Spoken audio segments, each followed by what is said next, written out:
Well, it's been a long night of preliminaries, none of which have really satisfied the hunger of this big crowd for some great boxing action.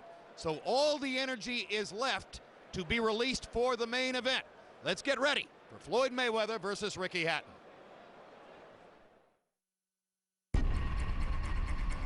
Floyd Mayweather is the best boxer on the planet. For unmitigated brawling, there's only one Ricky Hatton. Together, they have created one of the biggest events on this year's boxing calendar. Both are undefeated champions. Both are coming off signature wins. Last May, Floyd Mayweather claimed the most important victory of his extraordinary career when he beat Oscar De La Hoya for a 154-pound title. Mayweather beginning to operate like a surgeon.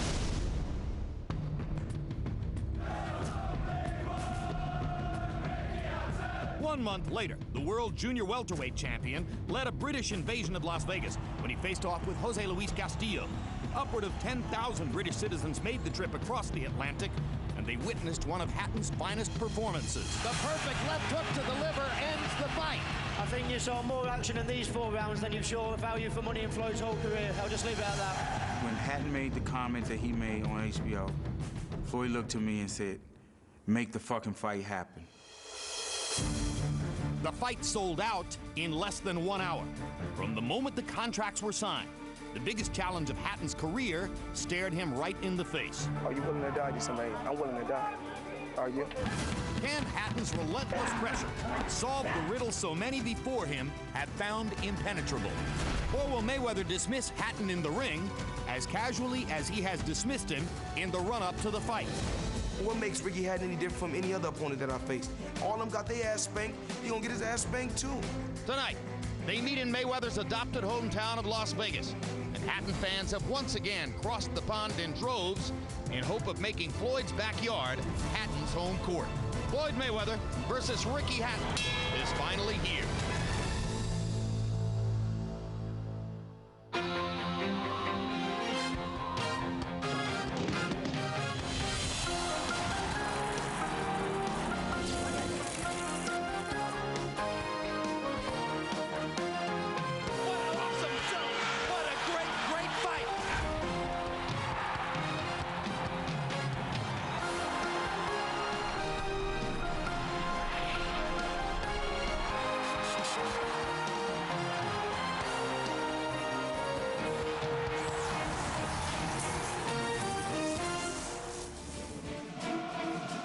It's time for our main event. Floyd Mayweather in his second mega fight here at the MGM Grand in 2007 against the rugged physicality of Ricky Hatton. Mayweather versus Hatton is being brought to you by MGM Grand, the city of entertainment in Las Vegas. Rockstar Energy Drink, party like a rock star. And by HBO Pay-Per-View, the best in pay-per-view entertainment, brought to you by HBO. Friday, the weigh-in festivities began unofficially at about 6 a.m. with fans lining up simply to get into the arena. 6,000 of them, predominantly Hatton supporters, sang, chanted, vocalized support for their fighter in one of the unique scenes to be seen at any weigh-in in our memory. There were a few Mayweather backers in attendance, including fellow Dancing with the Stars celebrities Wayne Newton and Helio Castroneves, plus a few young Mayweather-sponsored kids, but not enough to overwhelm the preponderance of Hattonites.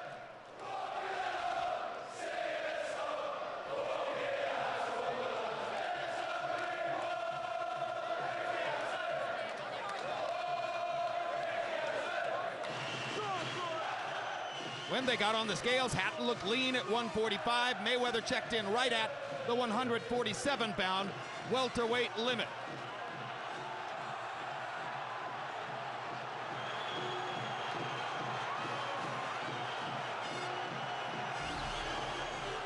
Ever since his destruction of Diego Corrales in 2001, Floyd Mayweather has generally been considered the best pound-for-pound fighter in the sport.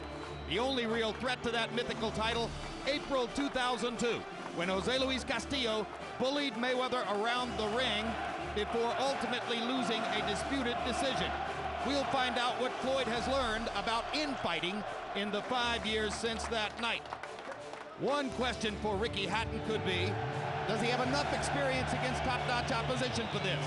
Hatton points to his wins over Costazu and Jose Luis Castillo, but both those fighters were well past their primes, as Mayweather most certainly is not. And will Hatton be skilled enough and quick enough to deal with Floyd Mayweather's brilliance? He is about to find out. And now we bring you inside the arena, where it is an ongoing celebration of the presence of Ricky Hatton in the fight. And a question becomes, will Mayweather, with all of his experience and his skills, be energized in the right way by the crowd, which is going to be so overwhelmingly against him, or will it in some way throw him for a loop, causing him perhaps to make an error of aggression? Just check this out. It's an amazing scene, ladies and gentlemen. Unique in our experience in the sport, very much like being at a massive college football rivalry game, Harvard-Yale perhaps, Wabash-DePaul, Michigan-Ohio State, take your pick. Larry Merchant, second time this year that we've been here for a Floyd Mayweather fight of this magnitude. An unbelievably brilliant year in boxing in terms of great matchups. 6 months ago in this arena, Floyd Mayweather and Oscar De La Hoya smashed all records for financial impact, but they fell well short of creating the kind of excitement that a lot of people, particularly in the general public, had hoped for in the fight. Can Mayweather and Hatton reach more modest expectations here tonight? Possibly, but to predict it would be hope over experience. The hope that Hatton can pressure Mayweather into using the art of war more than the art of self-defense, at which he is so sophisticated and dominant, but which also frequently drains all the drama out of a fight. Whatever, we have this scene, we have this event, thousands of true believers hoping that their hero, their neighbor, their friend can somehow give a little bit of hell to a fighter, an American who thinks he is heaven sent. Nobody's been able to do that yet, Jim. And indeed, nobody's been able to do it largely because Floyd Mayweather is seen by many as the most brilliant defender in the sport. Emmanuel Stewart, Ricky Hatton is a dynamic inside fighter. What can he do, what must he do to break through the brilliance of Floyd Mayweather's defense, which has been mystifying for other fighters? Normally, I've always said that the guy that would be Floyd Mayweather would have to be a big welterweight. But the fact that Ricky Hatton is not a big welterweight, but Floyd is not big himself, I think Ricky has a better chance than the average guy, because not only does he put a lot of pressure, but he knows how to do things to neutralize the shoulder roll of Mayweather. And that's by not just coming directly in a straight line, attacking, using his feet, attacking Mayweather from angles, unlike what De La Hoya and the other guys did. I think Ricky's foot speed is something that people are underestimating, and the intensity that he fights with, which is unlike anything that Floyd has ever fought. He fights with the same intensity and emotion that the crowd that supports him has. But I think Floyd's superior skill would give him an advantage, but it's not one that I would be comfortable with if I was a betting guy. Comparisons continue to enter my mind. It's Army-Navy. It's Texas A&M when the game is played in College Station, and the Corps gets to do all of the stuff that they do before the game. It is really an amazing scene. So you've seen the ad hoc pageantry that surrounds us. Now let's begin the official pageantry with ring announcer Michael Buffer.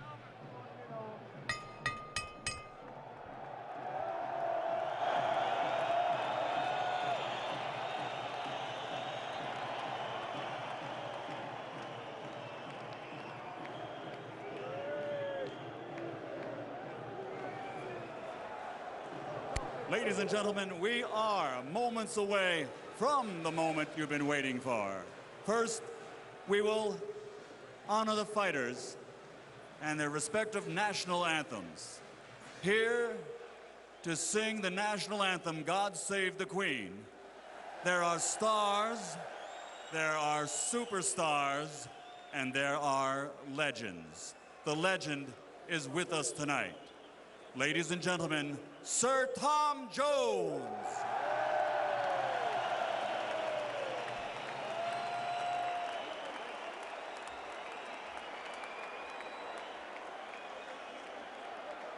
God save our gracious Queen.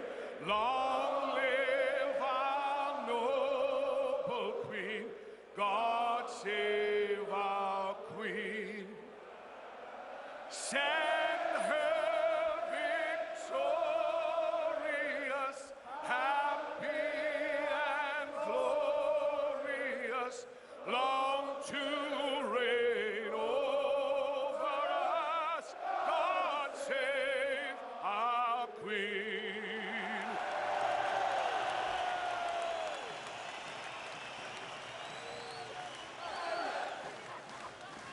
And now, ladies and gentlemen, the multi-Grammy nominated American Music Award winner, star of the box office smash motion picture Transformers. Please welcome HQ Entertainment Platinum recording artist and 1/3 of R&B supergroup TGT, Tyrese Gibson.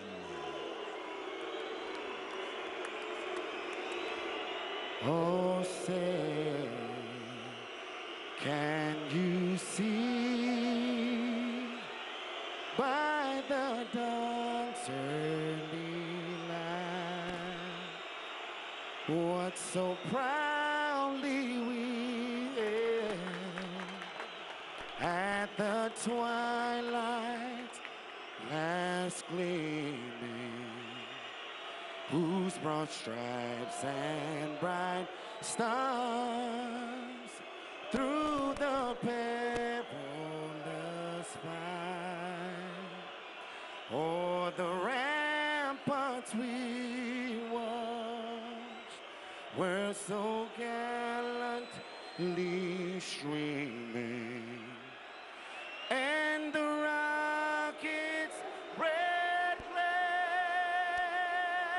the bombs bursting in air, gave proof through the night that our flag was still there. Oh, say does that star-spangled banner yet wave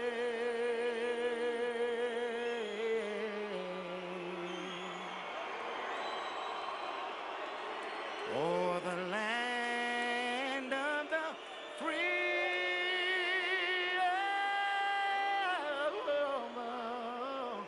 and the home of the brave.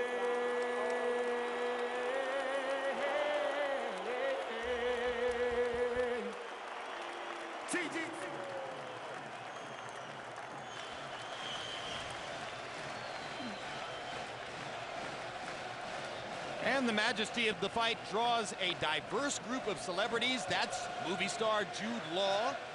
Not far away from Jude Law in the crowd, Ray Leonard, who once fought a fight of this magnitude at the summit of the sport in September of '81 against Thomas Hearns, the man just to the other side of Jeff Wald there. Mark Cuban, Wayne Newton, and Helio Castroneves, the Dancing with the Stars trio, here to support their Dancing with the Stars teammate Floyd Mayweather. Tiger Woods is a big fight fan. So too is actor Will Ferrell.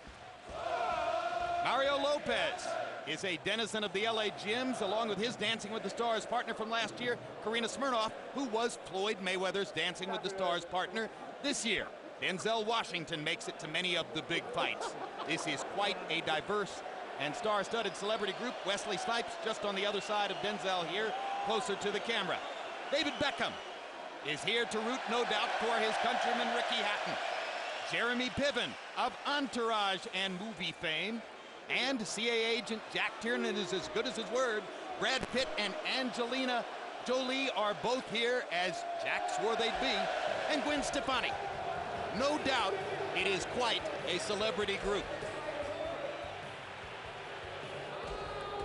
Hail of the tape for Floyd Mayweather and Ricky Hatton. A one-year age advantage for Hatton. They're virtually the same age. Ricky Hatton is listed at 5'6.5" and Mayweather at 5'8".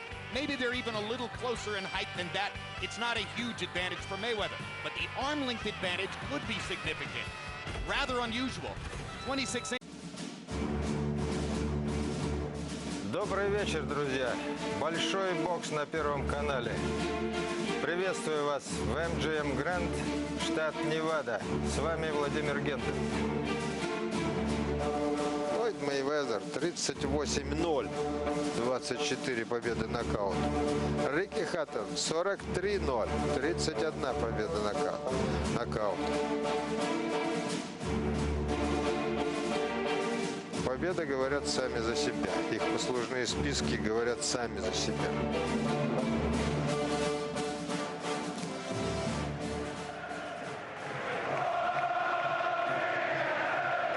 Колоссальная арена в MGM Grand, забита под завязку. Самая шумная, самая горластая часть этой публики – это британцы, которые прилетели на этот бой из Англии.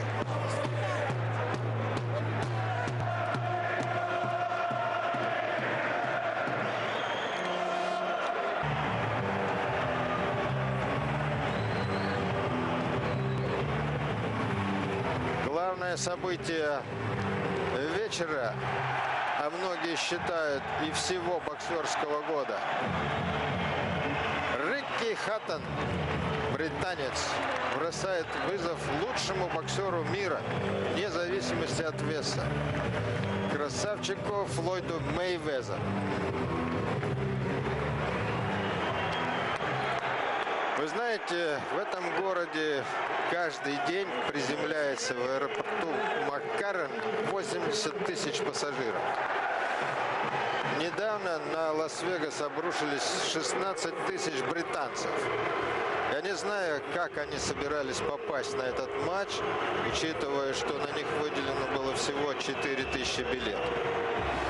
Сейчас билет в рингсайде перед этим боем стоил $10 000. Можете себе представить? Конечно, организована масса таких закрытых просмотров в залах, где билет стоит $50.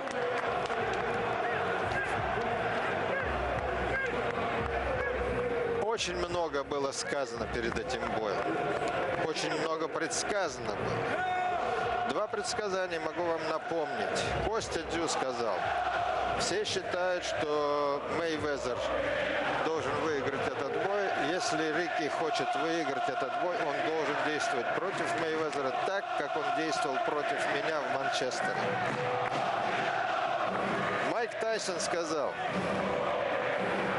должен победить сильнейший, и это должен быть Рикки Хаттон, потому что я не люблю Мейвезера. Мало кто любит Мейвезера. Самого быстрого боксера в мире, гения защиты, боксера непобедимого, который не проиграл за всю свою жизнь ни одного боя. Флойд Мейвезер, его шикарные лимузины, его бриллианты, его норковые шубы, его заносчивость, его самоуверенность и иногда наглость, оскорбительная наглость, они восстановили против этого бойца очень много. Рикки Хаттон совсем другое дело. Он чужестранец в этой стране, он британец. Вы сами знаете, как в Америке относятся британцы, к некоторым. Так вот, он, еще ничего толком не сделав, стал очень популярным в Америке, потому что Рикки простой рабочий парень, он всячески это подчеркивает. Я представитель рабочего класса, говорит Рикки Хаттон.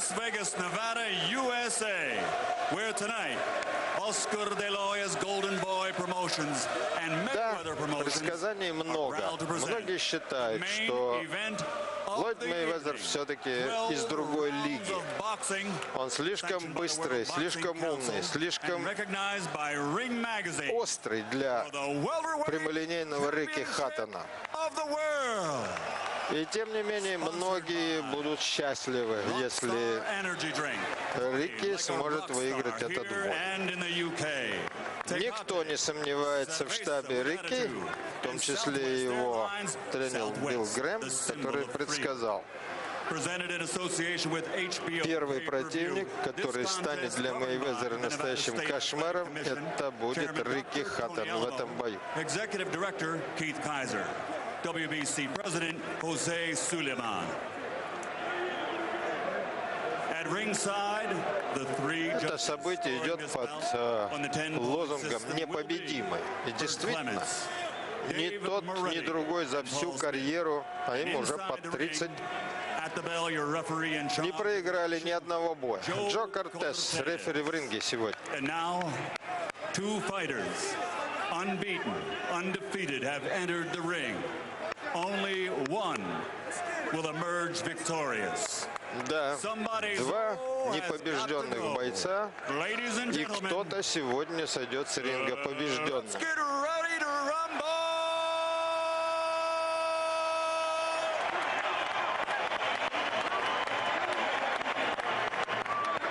Fighting out of the blue corner, wearing blue official weight, 145 pounds.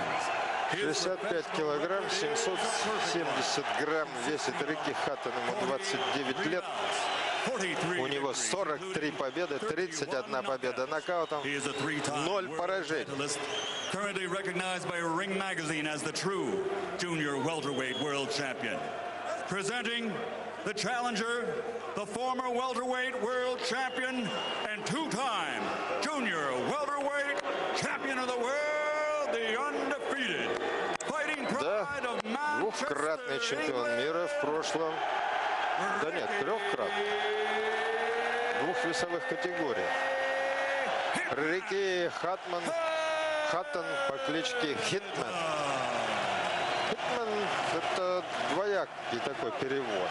С одной стороны снайпер, с другой стороны наемный убийца. Как хотите, так и воспринимайте. Флойд Мейвезер. 173 сантиметра рост, 66 килограммов. Тяжелее он немножко.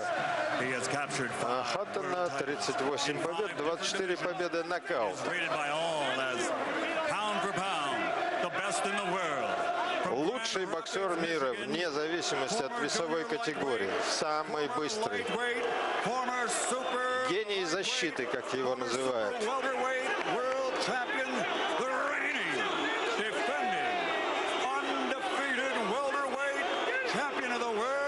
Чемпион мира, правящий чемпион мира, как его называет Майкл Баффер. Красавчик Флойд Мейвезер.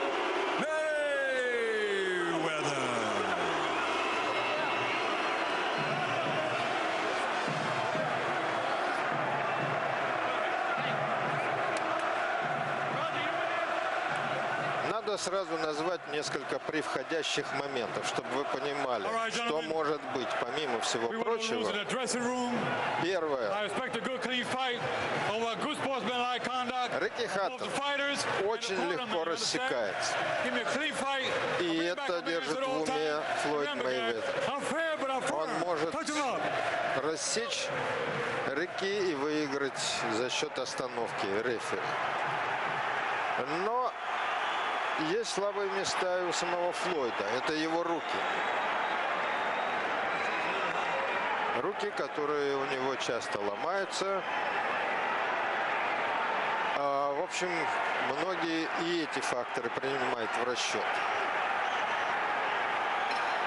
Тактика будет очень проста. Рикки Хаттон будет в атаке. Это боец, которого невозможно остановить. Невозможно.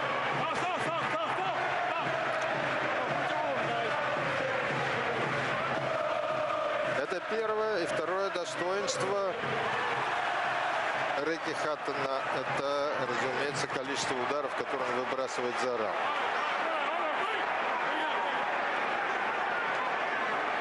Поэтому многие, зная великолепные качества Флойда Мейвезера, его чувство дистанции, его острый, быстрый джеб, его радар в голове, который просто, даже когда он не смотрит на противника, он чувствует, откуда ждать опасности, как уклониться, избежать ее. Многие считают, что в этом бою ему не удастся применить эти качества против Хаттона. Хаттон – это бульдог. Железной хваткой,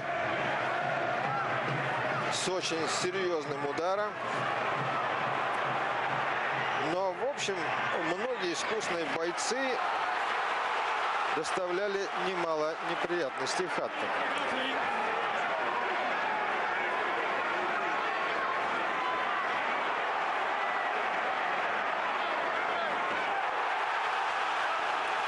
Смотрите, что в ринге творится. Хаттон уже нарвался на хороший удар справа.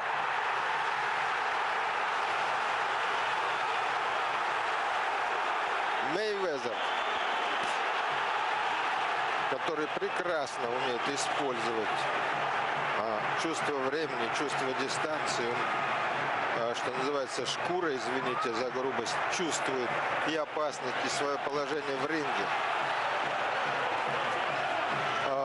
Мейвезер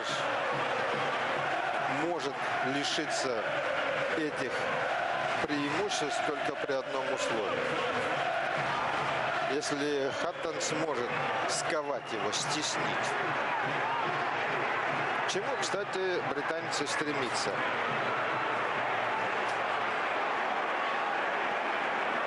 И тот, и другой обладают довольно приличным ударом, хотя при всех своих достоинствах не считается нокаутером. Но, тем не менее, процент побед нокаутом у каждого очень высок. Остерегаться Мейвезеру надо и очень неприятного удара левой, я имею в виду удара Хаттона, левой по туловищу.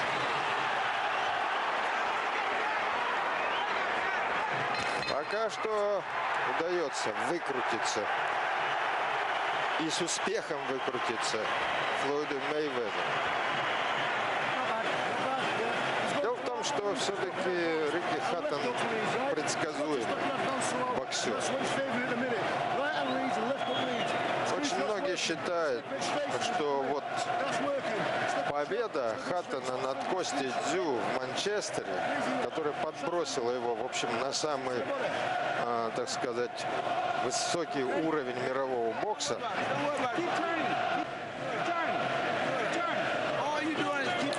вот в эту самую стратосферу,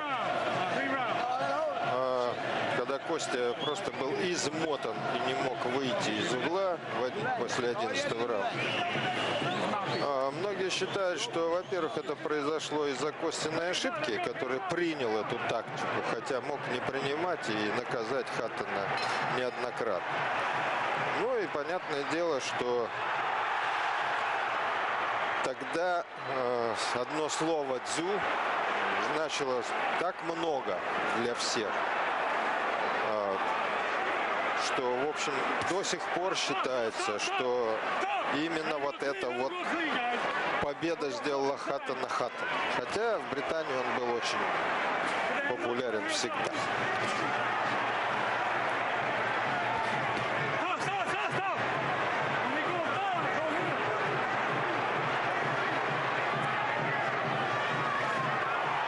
Попадает Хаттон слева.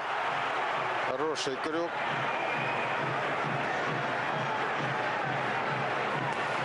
Был случай, когда Мейвезер, в общем, оказался на грани поражения. Это первый бой его против Кастильо, которого, кстати говоря, потом Хаттон нокаутировал.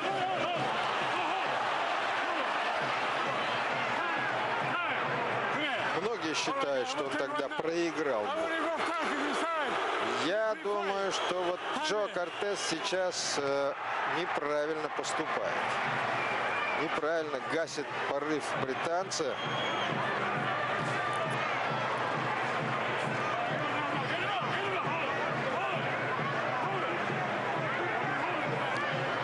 Вы обратите внимание, на кого смотрит Джо Кортес, когда делает остановку. Здесь оба виноваты, в принципе, в этой грязи.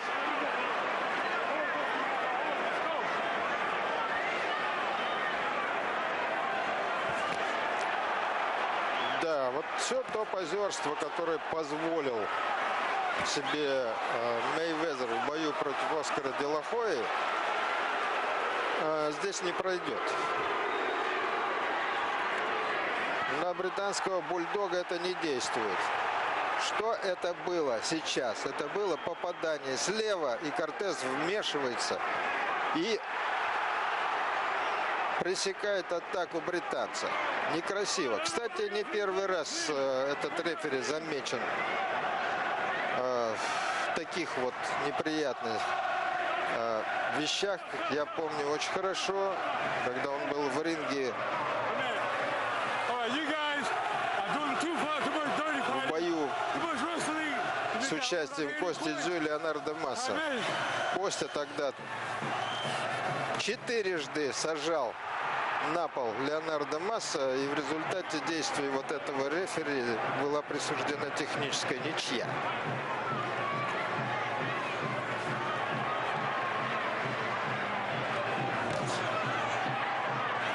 Смотрите, как привязанный действует, преследует Мейвезера Рикки Хаттон. Это то, за что его любят в Британии. И, в принципе, наверное, полюбят и в Соединенных Штатах.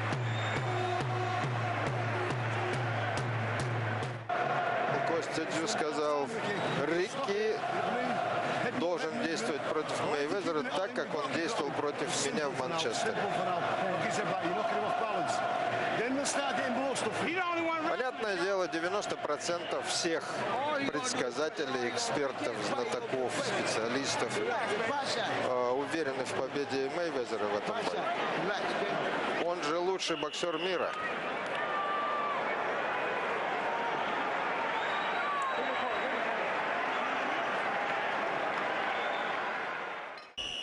Roger just said exactly what I'd said. That's what he's doing, this pot shot. And he's landing clean punches and then tying him up right away, just enough to try to win points.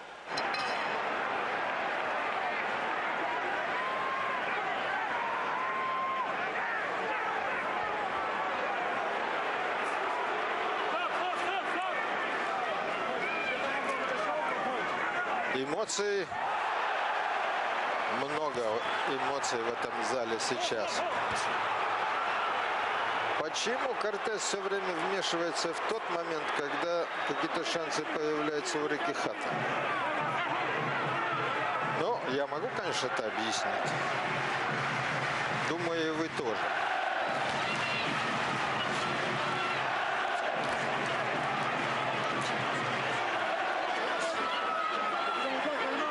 Мейвезер, должен вам сказать, это мое личное мнение, конечно, не очень здорово выглядел и в бою против Оскара де ла Хоя.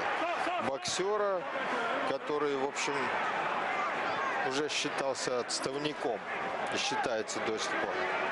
Нет, да. Оскар возвращается на ринг, но, конечно, это уже далеко не та звезда, яркая звезда. И вот Мейвезер пропозировал весь бой, ничего толком и не сделал. Сейчас, конечно, ему будет непросто.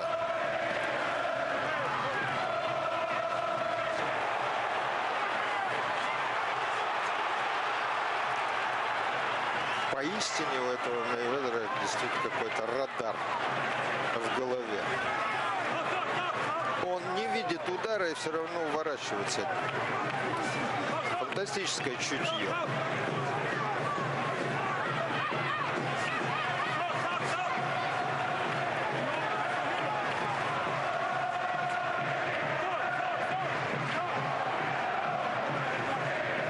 Да, Рикки Хаттон выглядел не очень хорошо в бою против Луиса Калатца. Он залез не в свою весовую категорию. Там тоже, в общем, быстро понял, что это не его вес. И расслабляться в этом бою ему никак нельзя, потому что невероятно быстрый и ловкий Мейвезер может преподнести немало сюрпризов. Он может наказать совершенно неожиданный момент, как вот сейчас было, когда внезапно Мейвезер, который все время пятился от Хаттона, вдруг перешел в быструю атаку и успешную.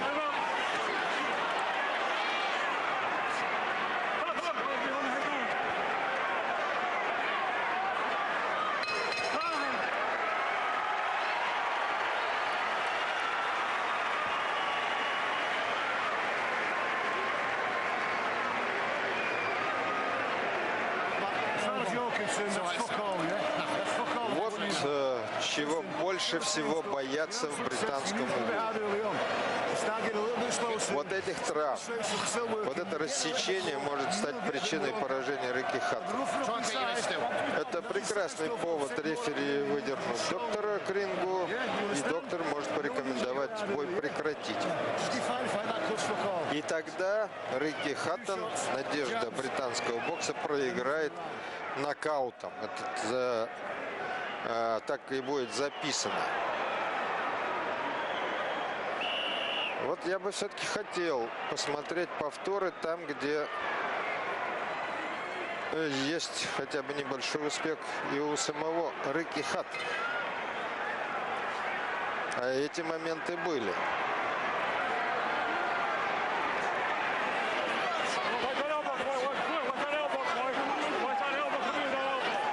Раскрутка этого боя была невероятна. Помимо пресс-конференций в разных городах Соединенных Штатов и в Британии, была серия документальных фильмов, произведенная вот компанией HBO перед этим боем.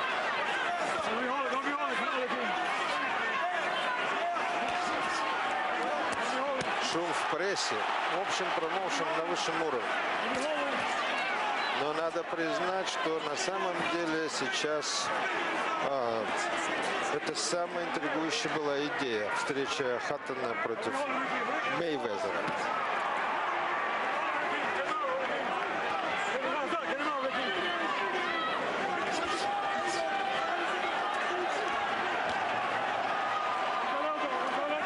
Да, честно говоря, я уже давно в таком положении Мейвезера не видел. В принципе, не видел никогда. То, что требуется. Мейвезер никогда еще не встречался с таким противником. Таким настойчивым, таким напористым и с таким волевым.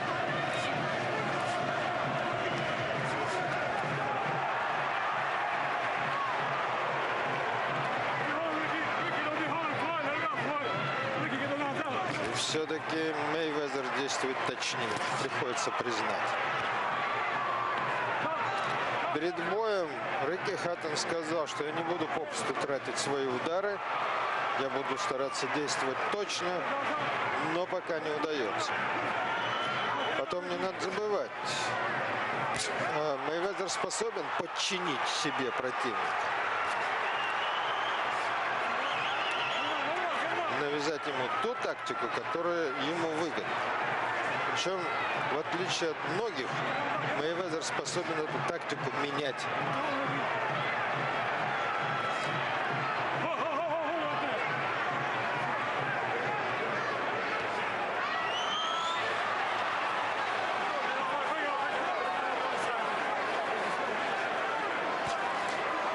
Многие считали, что у Рикки Хаттона есть только один выход из положения, один путь к победе. Замотать противника, заставить его устать. Рикки в этом раунде напропускал уже столько ударов, что, в общем, хватило бы, наверное, иному бойцу и для победы. Но те, кто знает Хаттона, прекрасно отдают себе отчет, что все еще может только начинаться в этом бою.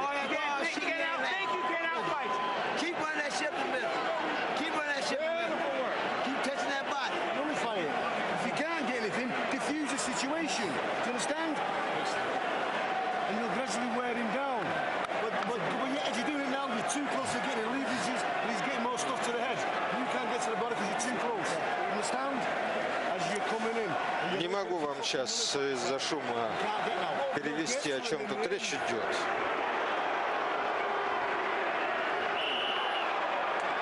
Да.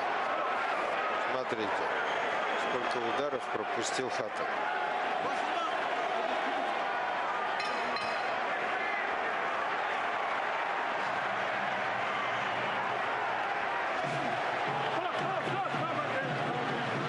Фантастическая скорость у Мейвезера, ничего не скажешь. Он и бьет быстро, и двигается быстро, а самое главное, думает быстро, предвосхищая каждое движение противника. Это природа, это невозможно поставить.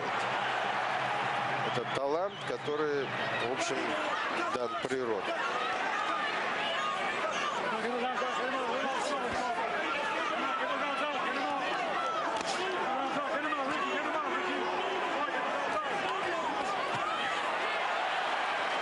Дело в том, что вот сейчас, разглядывая, что вытворяет Хаттон в ринге, я никак не могу понять. Наверное, где-то процентов 30 побед нокаутом, который одержал Рикки Хаттон, были после удара левой по туловищу в область печени. Вот за все эти предыдущие раунды он ни разу не ударил туда. Почему это происходит, не могу объяснить.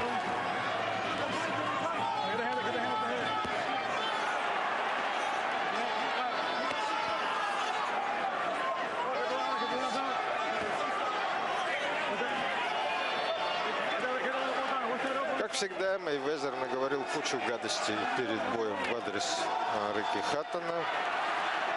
И, возможно, сейчас тут что-то личное.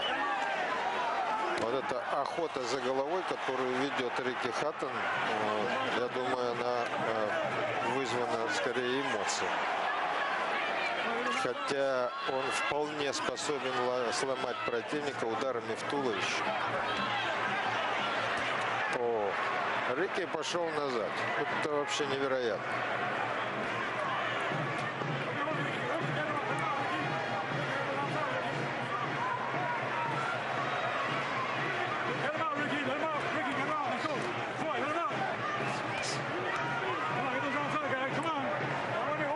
Конечно, Мейвезеру очень выгодно, во-первых, вязать Хаттона здесь, вблизи. Во-вторых, он прекрасно знает, напоминаю вам, как легко рассекается Рикки Хаттон. Ему достаточно ударить вскользь по какой-нибудь брови, и все. Повод будет для вмешательства доктора. Ну, не надо забывать, что при всех своих замечательных качествах как боксера Флойд Мейвезер боец грязный. Вполне может быть таким, делает это сознательно. Достаточно вспомнить поражение от его рук любимца американской публики Артура Гатти. После команды «Стоп» он нанес апперкот. Он сначала наложил предплечье на шею, потом ударил. После команды «Стоп» вся публика была возмущена тем, что его не дисквалифицировали. Ну, а потом уже было дело техники. Добить потрясенного Гатти ничего не стоит.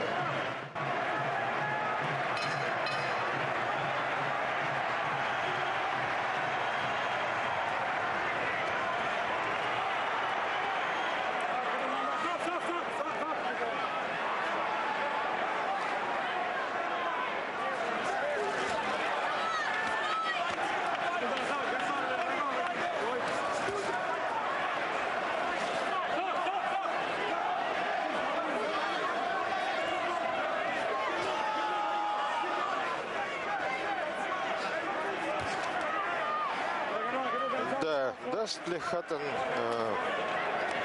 подурачиться своему противнику? очень это любит Флойд Мейвезер. Ему кажется, что помимо того, что он выигрывает бой, очень важно еще унизить противника. Но тут Хаттон, в общем, достает хорошим ударом по затылку Мейвезера, и с радостью Джо Кортес снимает очко. Ну, не поспоришь.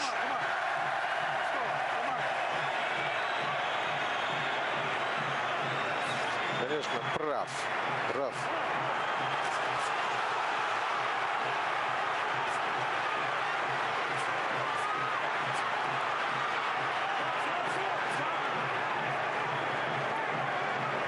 Прав рефери,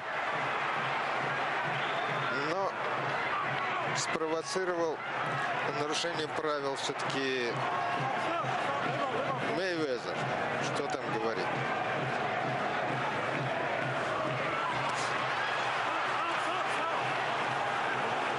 Стоп. Вот это чаще всего звучит здесь во время этого боя. И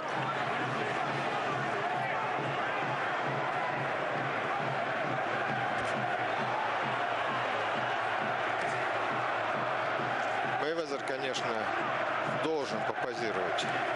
Что там говорит? Но Хаттон не даст ему особо разгуляться, потому что он и сам вообще грязноватый боксер. И на грязь ответить грязью вполне способен. Видите, что делает Мейвезер? Толкает в горло локтем. А Кортес этого не замечает.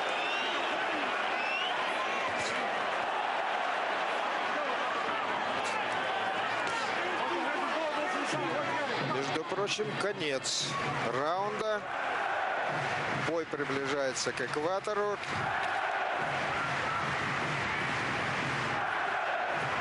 Ничего нельзя сказать. Мейвезер всегда великолепно готов к каждому бою. Измотать его практически невозможно. Not going to be an easy fight to score. How's it coming in, right? And stop smothering your work. How's he feeling now? How's he feeling now? Tell me. Same? Or dwindled? Same? Right, he's really good. Right, you've got 6 left, yeah? With a point off, it's 2 down, right? Hey, you know what? 2 down. That's with a point off. Need 2 down. That's with a point off. I'm telling you guys, I'm going to start taking some points. Okay?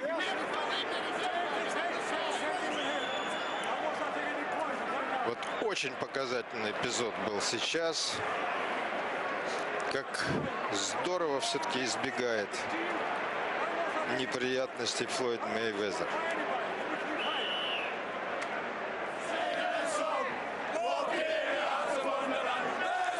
Да, британцы вторглись на американскую почву, в пустыню Невада. 16 тысяч бритов здесь находится, в этом городе. Не знаю, сколько их в этом зале.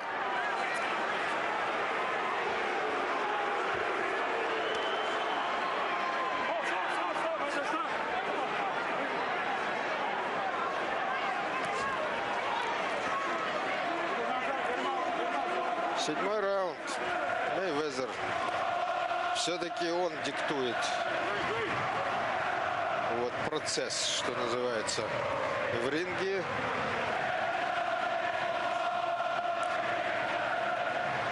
И вот сейчас к 7-му раунду все-таки начинаешь понимать, многие начинают понимать, что Рикки Хаттон уж слишком прост для хитрого Мейвезера.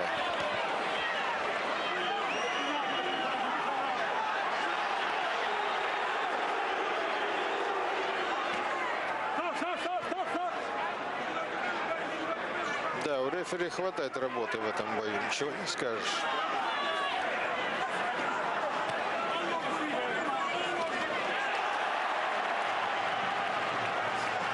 Хаттон пытается то связывать противника, то атаковать с короткой дистанции.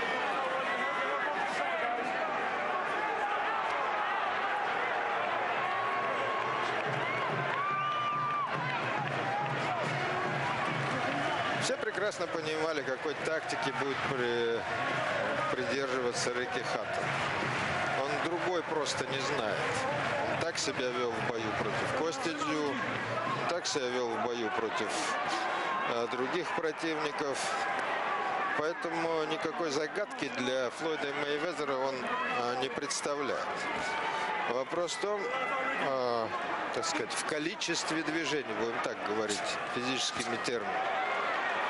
Во-первых, Хаттон выбрасывает, мы уже отмечали, много ударов. И для Мейвезера наверняка была главная задача нейтрализовать вот именно эту сильную сторону британца. Погасить его, связать, не дать ему развернуться, что называется. Это первое. И второе, не дать ему действовать точно и прицельно. Хаттон вообще небольшой специалист по этой части. Конечно, его не сравнишь с Мейвезером. Но тем не менее, это как раз тот случай, когда количество бьет качество. Но в этом бою пока это не просматривается.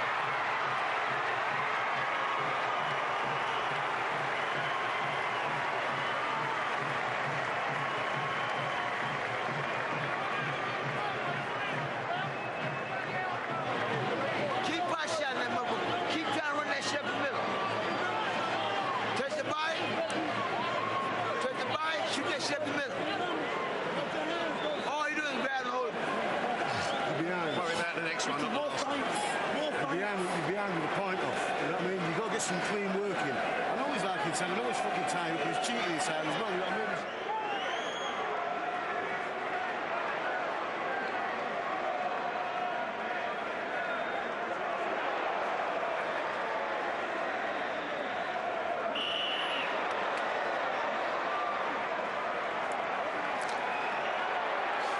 Вот так, если следовать логике телевизионных режиссеров, вот, то происходит, попросту говоря, избиение Рикки Хаттона. На самом-то деле это не так. Если глядя на повторы, вам кажется, что тут идет односторонний разгром одного из боксеров. Увы, не так. Все это для американцев, конечно, это показ очень выгодный.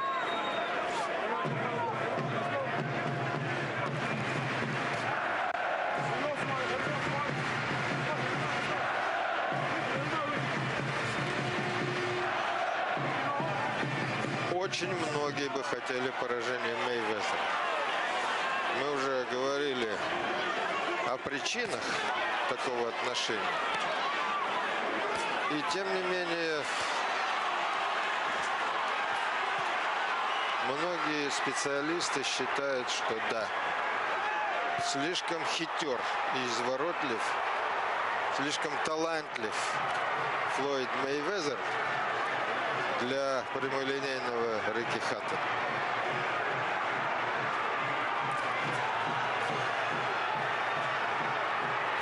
Флойд переходит в наступление. Вот он-то как раз и действует разнообразно и по высоте. Все эти раунды, предыдущие раунды, Рикки Хаттон охотился за головой Мейвезера. Он совсем забыл про главный постулат классного боксера. Это действие по высоте, варьировать цели, ну и так далее.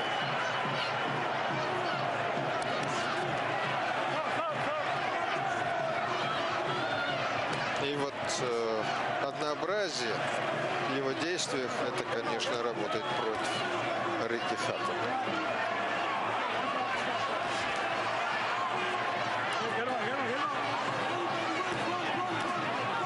Если в начале боя у Мейвезера были трудности с Хаттоном, то сейчас он его понял, он его вычислил И он действует с ним совершенно спокойно, по-свойски, что называется.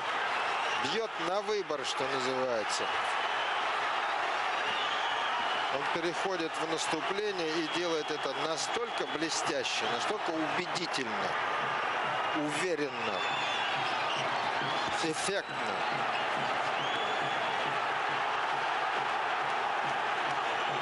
Конец раунда. Мейвезер дает поработать и противнику, который ни разу не попадает.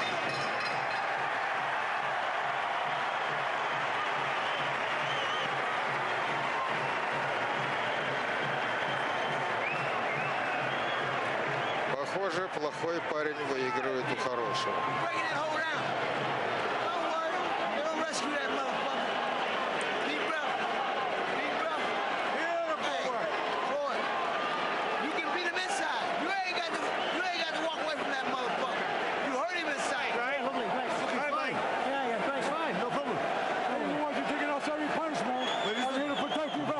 Listen, he's okay. Silly firing back there, though. Yeah. Listen. You worry about doing a good job. Threshold, look, you're closing down, right? Just closing down. Да, вот против этого повтора не поспоришь.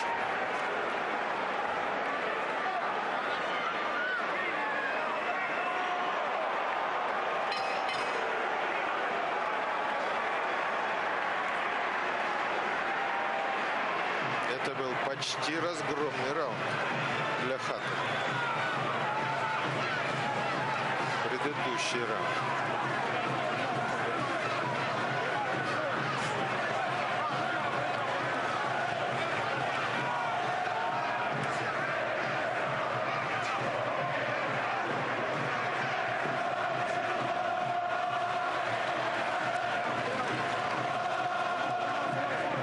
Чем дальше мы углубляемся в эту схватку, тем больше недостатков Хаттона выявляет его противник Флойд Мейвезер.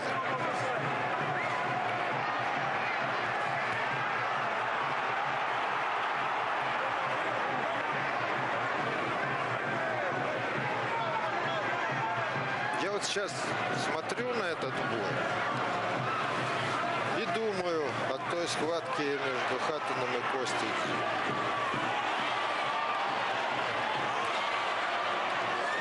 Костя вполне мог делать тогда то же самое, что делает Флойд Мейвезер. Только не надо забывать, что у Кости удар-то потяжелее, чем у Мейвезера. Обмануть, провалить, заставить потерять уверенность. Все на эти вещи Костя Дзю был большой мастер. А уже всадить хороший удар в качестве наказания в этой части Костя был не Мейвезеру чита. Зачем он тогда принял эту тактику? Рикки Хаттона до сих пор загадка для меня.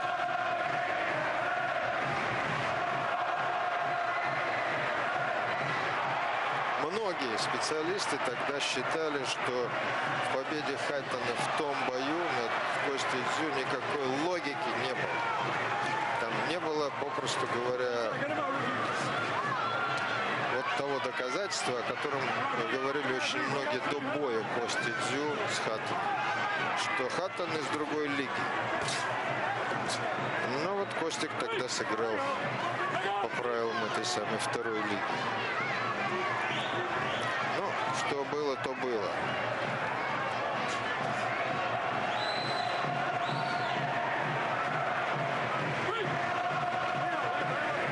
Конец раунда. Хаттон не может пока догнать противника. Не может навязать ему тот самый темп, который был в начале боя. Потому что все были уверены, Мейвезеру не удастся отбегаться от Хаттона. И в начале боя оказалось, что вот эти предсказания сбудутся. А вот сейчас очень легко избегает контакта Мейвезер. thing with the singles. Then when the head is there, get some room to move. Get some room to punch. You've got to do it in these next 2 rounds, right? Don't go crazy. I'm telling you, don't go fucking crazy. Think about forget about defense. You've got to step on the gas now. You've got to find some gaps. You've got to create them gaps yourself. It's down to you. Come on. You went with Islam, you took his best. Колоссальная поддержка у Рикки Хаттона здесь, в Лас-Вегасе. Я вам говорил уже, сколько британцев тут спустилось на эту землю с самолетов. Но, похоже, как раз тот самый случай, когда поддержка не помогает. Вот это тот самый случай, когда стиль делает бой. Разница в стилях, верно. Это бойцы 2 разных стилей, и стиль боксера, а не бойца, здесь выигрывает.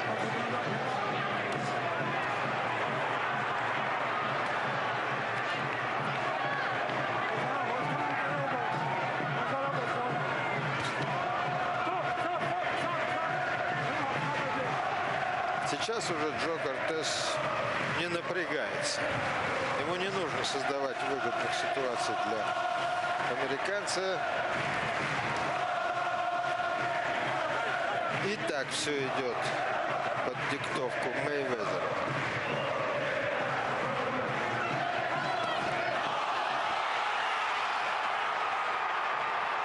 Да.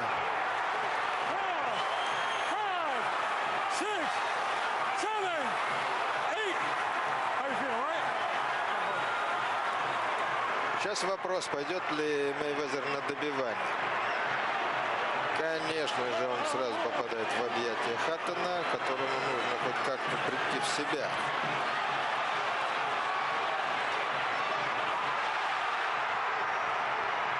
Все, выбрасывают полотенце. Британский угол.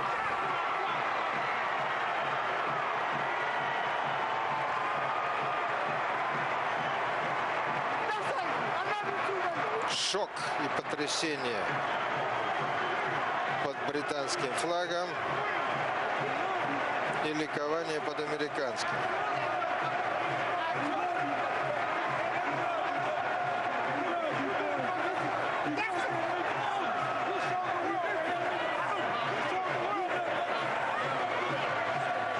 Вы знаете, даже в Америке очень многие, если не большинство, хотело победы Хаттона в этом бою.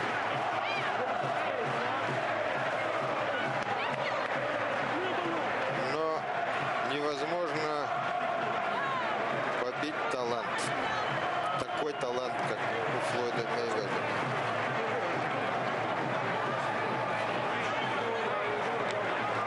Отчаянно храбрый.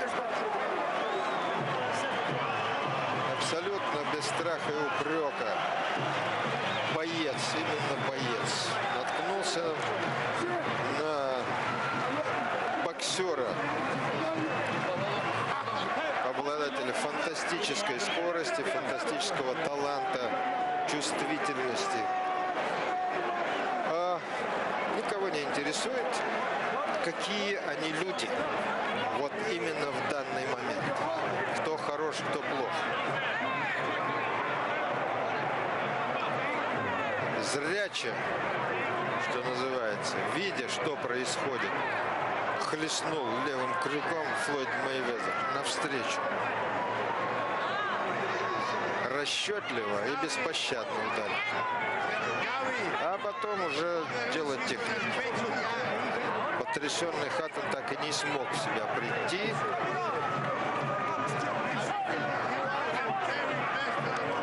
Да.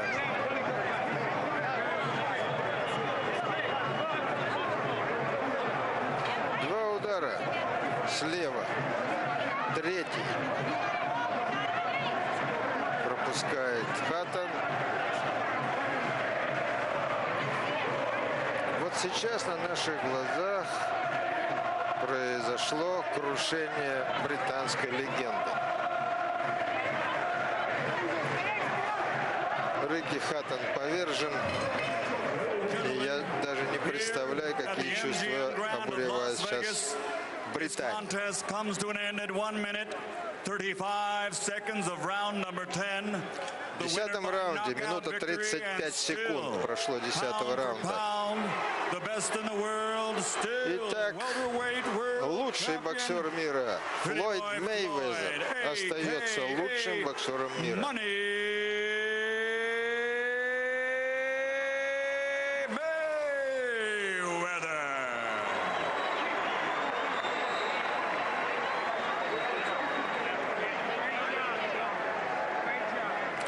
Мать и жена Рикки. Представляю, что они сейчас чувствуют. Но такова судьба боксера. Рано или поздно поражение настигает даже самых лучших. Увы, это закон. Ничего не поделаешь. Но должен вам сказать, что бой не обманул наших ожиданий. Я надеюсь, что вам понравилось то, что вы видели. Я на этом прощаюсь с вами. Желаю вам всего доброго. До новых встреч. Jabs. Mayweather threw 72 of them. It's a high number for him. Landing 29, including 11 of 15 in the 9th round, the round before the knockout. Ricky Hatton, ineffective with the jab, 11 out of 63. Power shots, and most of Hatton's power shots were body punches inside or cuffing right hands inside, as he landed 52 out of 309, basically 1/6 of the punches he was throwing in power shots. And Mayweather, much more accurate, 100 out of 257. And in your mind's memory, as you remember how it looked, you feel like, well, gee, that number must be low. Mayweather seemed to be landing more than half. And let's go to Larry Merchant with the winner. Thank you very much, Jim. Congratulations, Floyd. What was your strategy coming into the fight, knowing that it would be such a grueling, mauling beginning? First of all, I want to thank God for this victory. I love all the fans that came over from the UK. I love all the American fans. It's truly been a blessing, to be in the sport of boxing. But I just took my time. I fought on the inside, I fought on the outside, and that was our game plan. Did he make you uncomfortable at all? Because we've never seen you in that situation. Well, a true champion can adapt to anything. A true champion can adapt to anything. But, I want to thank Team Mayweather, Mayweather Promotions, Golden Boy Promotions, Oscar De La Hoya, Richard Schaefer. They've done one hell of a job. And all the fans from the UK, I love you. Is there anything he did or could do that surprised you at all? I already knew coming into this fight. That's why I didn't prepare halfway. I pushed myself to the limit. Ricky Hatton is one tough fighter. He's still a champion in my eyes, and I love to see him fight again. Could you sense late in the fight, in the last couple of rounds, that he was weakening, that he wasn't coming at you with quite as hard? Ricky Hatton is probably one of the toughest competitors that I ever faced. He kept coming. I hit him with some big shots, some big body shots, but he kept coming. And I see why they call him the Hitman. Well, let's take a look at the knockdowns and the stoppage, and you describe what happened and how the drift of the fight was going. Back, it's called the check hook. It's called the check hook. You learn that, you learn that shot from the old legendary trainers in Michigan. It's called the check hook. And he ran right into the shot, came straight ahead. Did you know that he was unsteady and couldn't survive very much longer? Well, I just want him to, I'm glad that my opponent, hopefully he fight another day. But he's one hell of a fighter, man. What else can I say? I just went out there and took care of business and done my job. Did you think early on that the way he was coming and with his passion and determination that there would come a time in the fight where you could get this kind of ending? Well, I wanted to show the fans that I still got it. That's why I went through hand therapy, to show them that I can still punch with power, and I still got those exciting fights in me left. Because I think a few fights ago I gave the fans a couple of dub fights, but I wanted to come back with spark and a lot of energy. So that's what we did tonight. You said to us yesterday that you intended not to retire, as you once put it, but to take a long vacation. 9 months, a year. What is your feeling right now about the future? Well, thanks to Al Heyman, Leonard Ellaby, Golden Boy Promotions, and just one hell of a team. You know, what else can I say? They pushed me to the limit. They got me everything that I asked for. They got me, they got me two of the biggest fights in boxing history, and it's just truly a blessing. You know, now I need a vacation. I'm not trying to call out no welterweights. I've done what I had to do in the sport. I accomplished what I had to accomplish. Now it's time for me to become a promoter. So are you saying you're not going to fight a Miguel Cotto, a young, up-and-coming, strong fighter that a lot of people would like to see you in with? Miguel Cotto is one hell of a champion, you know, along with the rest of the welterweights. Shane Mosley is one hell of a champion. All the guys at welterweight and 154, and they are big champions. But I once said before when I talked to my team, I won't let the sport of boxing retire me. I'll retire from the sport. And I had one more thing to accomplish. I always wanted to go over to the UK and fight. I always wanted to go to the UK and fight. So since I couldn't go to the UK, we brought the best from UK, which is Ricky the Hitman Hatton. He's right here. Talk to him, Ricky. Come on over. Just this last thing, Come on over, Floyd. Ricky. You want to go down as one of the best or the best fighters around. The best fighters have always taken on all the challenges out there.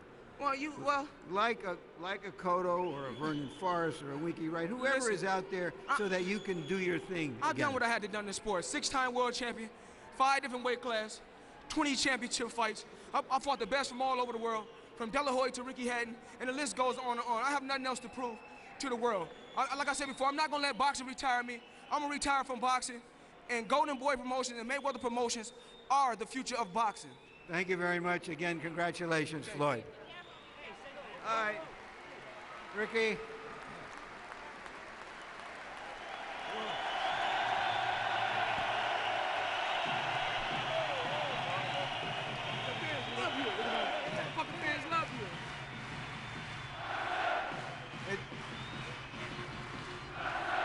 Ricky, it sounds like you haven't lost any of your friends or neighbors or fans tonight.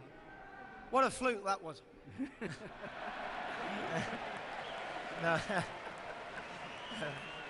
No, I thought I was doing all well. I think I was forcing it, but he's very good at making you miss and slipping and sliding. And you know, I thought I was in the fight, but he had, you know, he had a good round, and he was better inside than I thought. He could use his forehands to make room for the shots, and he got me. You know. Did you feel in the early stages of the fight that you were accomplishing what you wanted to do in making him work hard and being in his chest continually? I think it was working, but I didn't quite stick to the game plan. I think I was a little bit too gun-ho, so to speak. I think I could have been a little bit more subtle in my approach, but he felt big and strong. I don't think he's the biggest welterweight I've seen, but I felt the difference, you know. Did you feel that you were just fighting with more emotion than you anticipated? No, it's just, you know, I knew what the tactics were. I knew what the tactics were to do. I think when we spoke this afternoon and all the guys and we were talking, I think what I was doing totally made sense, but I just wasn't quite good enough to apply it tonight. When you almost knocked him down early, although it wasn't a big shot, he nearly went down. Did you feel, okay, this is going to go the way I think it should? No, I expected him to, you know, be the fastest at the early stages of the fight and slow down, but he's very clever, you know, at nicking a breather and fiddling and farting about, you know, and using his arms and elbows to get out of the way. And that's what he did, and then he picked off a couple of shots, and that was that. So that in the late rounds, when he started to stand his ground and throw some combinations at you, you seemed to be slowing up and giving him just the kind of chance that he seized at the very end. Is that accurate? Yeah, I think so. I think I was forcing it, you know, and I was doing well, but I think should have been just a little touch more care. I mean, I think it sounds daft this, but he's knocked me out, but I don't think he's the hardest puncher I've fought, but he's very accurate and he makes the right room for his punches, and you know, and he got me. It's not easy from this position, but can you give us just a brief statement about what you think your future still is in boxing? Well, you know, it's a lot easier at this position than on the position I was on my back. But I think, I know he's not the biggest welterweight in the world, but I think more natural at the weight than me. I think it showed at times. You know, he was cleverer than I expected inside. I think one or two little sneaky fouls with the forearms and the shoulders, and able to make the room for himself. But as I keep saying, it's not a tickling contest, is it? It's not, but will you be getting into some of these battles again? Oh yeah, you know, you knock me down, I keep getting up, I keep coming back. Ricky Hatton's not finished. I think I was in the fight to a degree, you know. Thank you very much, Ricky, for a good fight. Sorry, everybody. Thank you. Jim? All right, and let the record clearly state that the official judges shared none of Harold Letterman's enthusiasm for what Hatton was doing in the early rounds. The official scores at the moment of the knockout were 89-81, 89-81, and 88-82, indicating that Clements and Moretti saw one round that they gave to Hatton, and Paul Smith was able to give Hatton only 2 rounds, far different than the way Harold Letterman had been scoring the fight for a period of time as we went along there. Emmanuel Stewart, you heard Hatton's comments to the effect that Mayweather seemed bigger than him, an indicator, I guess, that Ricky's planning to go back down to 140 pounds. I think there was probably a lot more to it than that. Yeah, but you know, considering that Floyd is not even a big welterweight, so you know what it would have been like to be with one of the really true big guys in the division, such as a Margarita Cintron or Paul Williams. So that was one of the smaller guys. But I thought that Ricky fought a good fight. He just got too anxious and too careless. He was just coming in with so much aggression that he just didn't avoid getting hit, and he was getting hit with pretty much the same punches. But nevertheless, Floyd showed his best tonight. He's always been a good fighter. In fact, we were just talking to him, and he reminded us he was the first American to beat a Cuban in the International Olympic boxing in 20 years when he won his first fight with the Cubans in the 96 Olympics. So he has always been a good fighter, but tonight Ricky brought the best out in him. He couldn't lay back and relax and get away with a little safety move like he'd been doing with Oscar and the other guys. So it was a good performance all the way, and I have to thank Ricky for making him bring his best out also. Mayweather announced a retirement after fighting De La Hoya last May, and virtually nobody paid any attention to that. It quickly went by the boards. What do you make of Floyd's assertion to us yesterday that he isn't going to fight in either 2008 or 2009? He needs a break from the sport. Well, he's been very fortunate. He's been able to have 2 big money fights, made about $50 million in this year by fighting guys who he picked was big money makers, attractions themselves, and he really wasn't at high risk considered. Ricky was a small guy, and Oscar at that time had been inactive and hadn't had too many successful big fights recently. Now, if he goes on, he's going to have to fight the really true big welterweights. And I think that's not attractive because they won't bring him the money that he wants, and it's a much bigger risk. So I think the decision to take off for a while may be realistic in his plans. Paul Williams is 6'1". Kermit Cintron is right around 6 feet.